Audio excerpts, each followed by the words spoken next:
पाटलासनी माग कसं रेटायचं देशमुखाला चांगलं ठाव आहे. आमचा पैलवान बघितला का? तुमच्या 10 पैलवानासनी भारी पडल. ते बघू कोण कुणाचं नाक कापताय ते बघूच. पण आता बऱ्या बोल्यानं वाट सोडा. हटणार नाही. देशमुख पाटील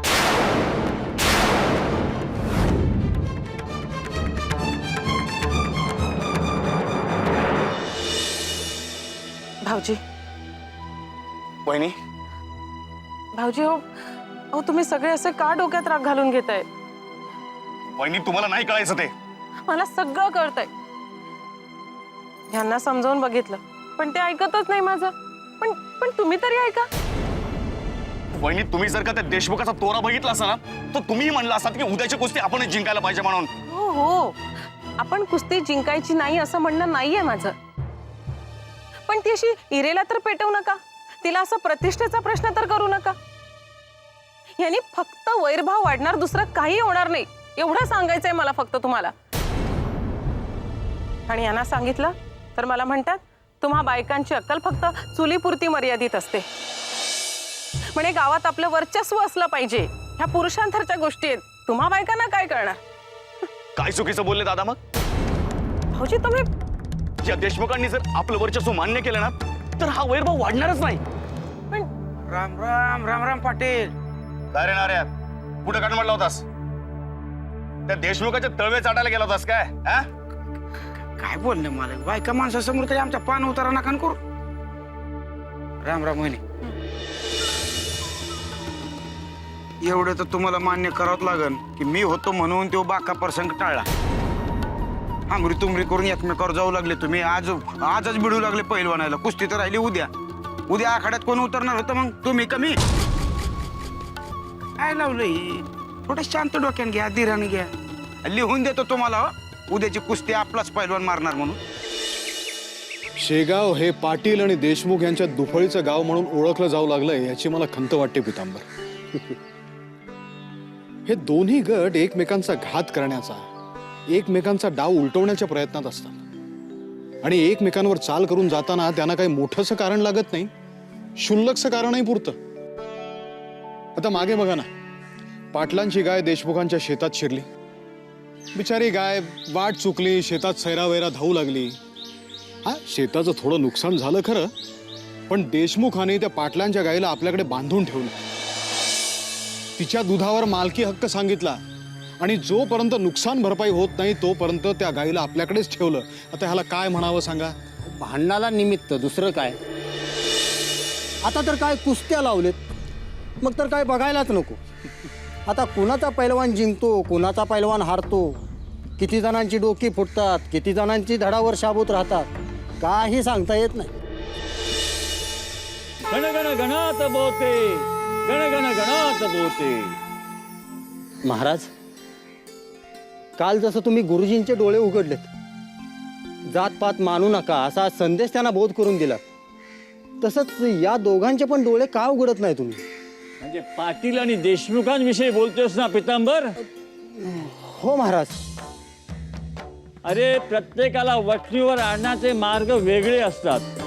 काहींना सांगून पुरतो, काहींसाठी काठी हातात घ्यावी लागते आणि नंतर उपचारही आम्हालाच करावे लागतात. हा भाग वेगळा. पण नाठाळांचं वेगळंच असतं. त्यांना वठणीवर आणण्यासाठी फार वेळ लागतो. महाराज, आत्ता तर या दोघांचे पैलवान आखाड्यात एकमेकांच्या समोर उभे ठाकले असतील. गण गण गणात बोते, गण गण गणात बोते, गण गण गणात बोते.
पाटलांपुढं पुन्हा मान वर करून बघायचं नाहीस.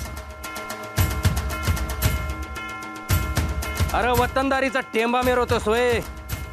आज साऱ्या गावासमोर तुझी मान झुकवतो की नाही बघच.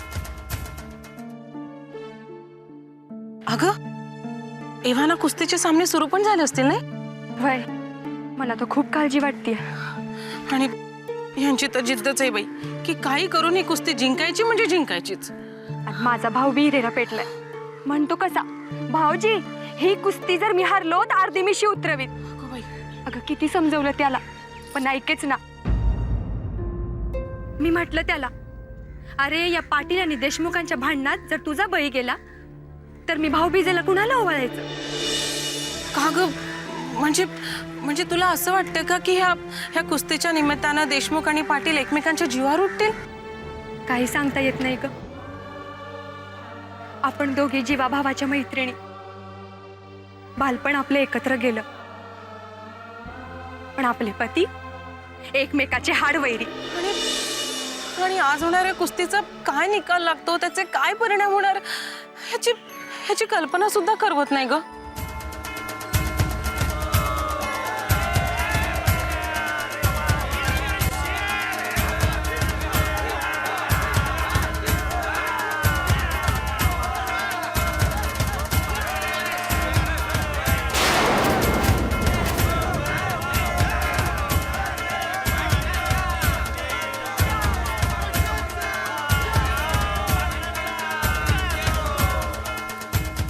मर्दाशी लढायला मर्दच लागतो, नुसतं शरीर फुगवलेला फुगा नाही.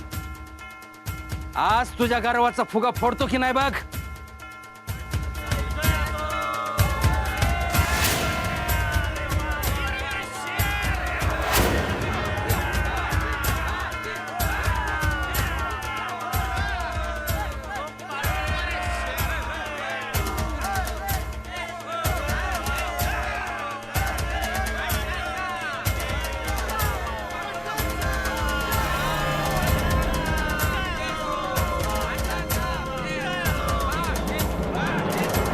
काय पैलवान काय ना रे भाऊ, या या या.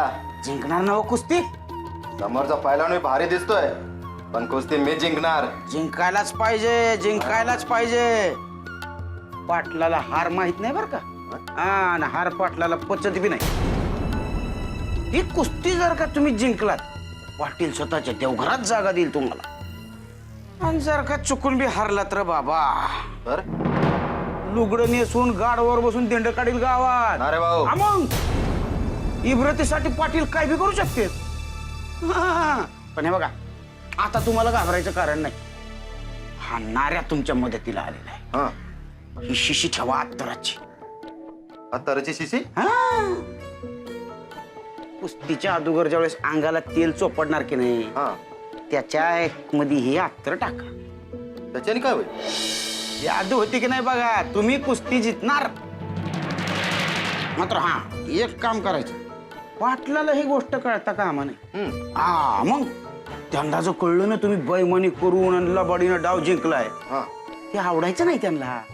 ठीक आहे ना. तर एवढ्यावर तुमची मर्जी. ही बघा, ठेवा ठेवा ठेवा.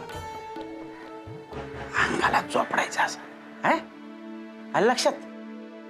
वास आला पाहिजे अंगाचा मस्त.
भाऊजी माझी काय बी चूक नाही भाऊजी. नाही नाही, तुझी काय चूक नाही, चूक आमचीच आहे.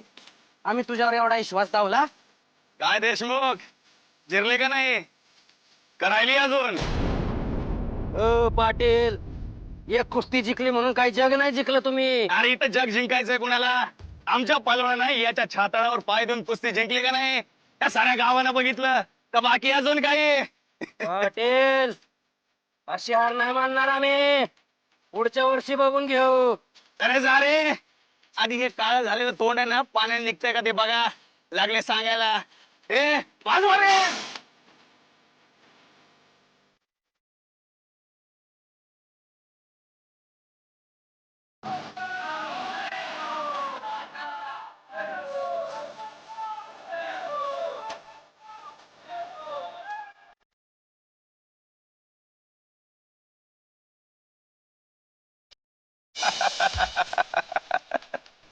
वहिनी, त्या देशमुखाच्या चारी मुंड्या चित करून आम्ही आलो. हा बघ आपला वाघ.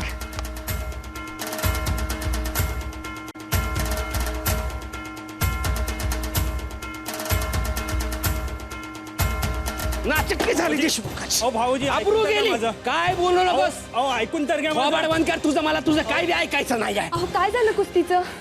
काय म्हणा? अगं काय होणार?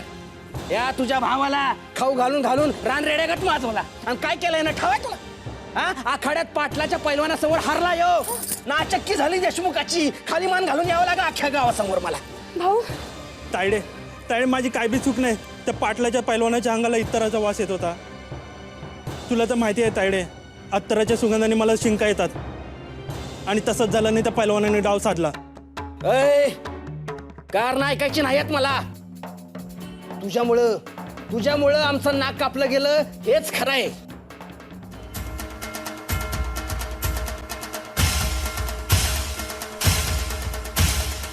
लय फुशार काय मिरवत होतास ना व? की माझं लय नाव आहे पैलवान म्हणून. मग इथं काय आमचं नाव मातीत लोळवायला आला होता सोयर?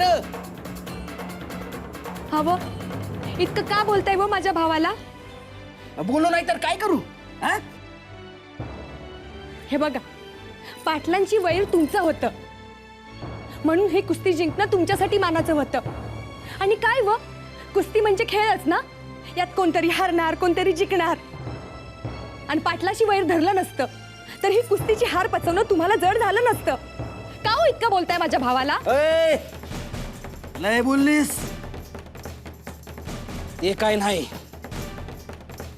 कबूल केल्याप्रमाणे ह्याला अर्धी मिशी भादरावी लागणारच.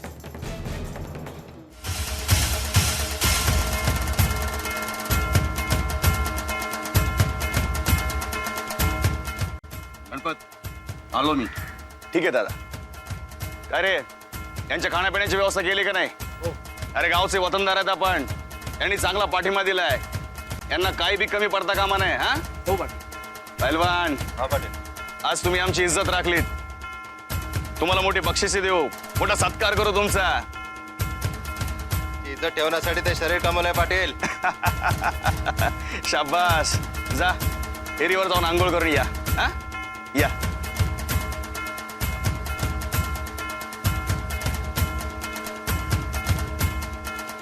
वहिनी, तुम्ही काहीच बोलत नाहीयेत. त्या देशमुखाची बायको तुमची बालमैत्रिणी म्हणून? नाही हो, तसं नाही. म्हणजे मलाही आनंद झालाय पण काळजी वाटते हो. कशाची? नाही नाही, माझ्या भावाला अशा अर्ध्या मिशी तुम्ही माहेरी पाठवणार नाही. लय वंगाळ होईल समज. हे बघा, मी काय सांगते ते शांत डोकं ठेवून ऐका. मला तरी वाटतंय आपलं कुठंतरी काहीतरी नक्की चुकतंय. म्हणूनच आपल्याला दर यायला त्या पाटलासमोर मान खाली घालावी लागते. माझं ऐका, गजानन महाराजांना आपल्या घरी घेऊन या. एकदा का त्या महाराजांचं पाय आपल्या घराला लागलं, त्यांची कृपादृष्टी झाली की बघा समजे कसं ठीक होईल. मला विश्वास आहे व.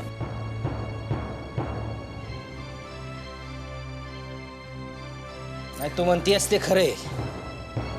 यो विचार माझ्या बी डोक्यात आला होता. आपण महाराजांना घरी नक्की बोलवूया. पण मी याला सोडणार नाही. याला अर्धी मिशी भादरायला लावणारच.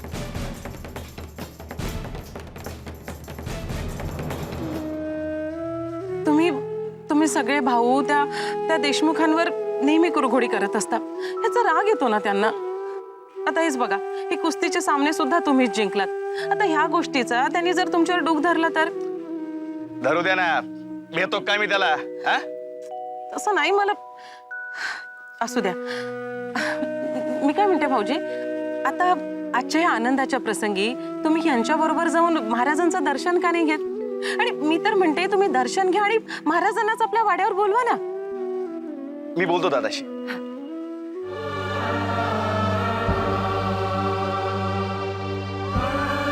महाराज जर घरी आले ना की त्यांना पाटील आणि देशमुखांचं वैर मिटवण्यासाठी पुढाकार घेण्याचं सांगायलाच हवं.